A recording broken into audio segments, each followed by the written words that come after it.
हमर बलमुह गेलै दोसरा से फांसी सखी।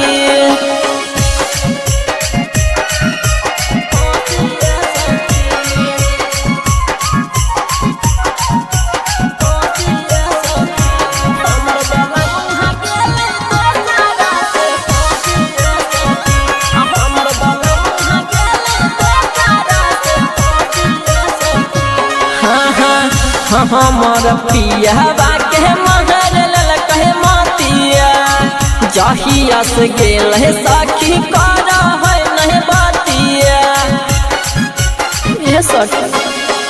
हमर पियावा के महर ललकै मातिया जहिया से गेल है सखी कर है नहीं बातिया दिलवा में गेल ओकर धसिया सखी। आय है हमर बलमुह गेलै दोसरा से फांसी सखी। हमर बलमुह गेलै दोसरा से फांसी सखी।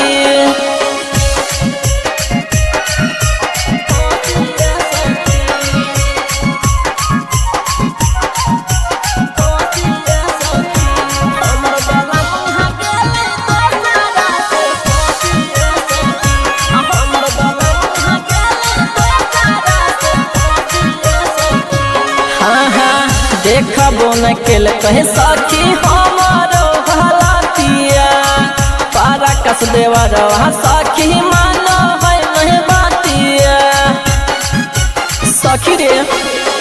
देखबो न केल कहे सखी हमारो हालतिया बाबू धन देवर सखी मानो है नहीं बातिया कहे दे दिल के पूरा साभे गतिया सखी। आय हाय कहे दे दिल के पूरा साभे गतिया सखी। हमर बलमुह गेलै दोसरा से फांसी सखी। हमर बलमुह गेलै दोसरा से फांसी सखी।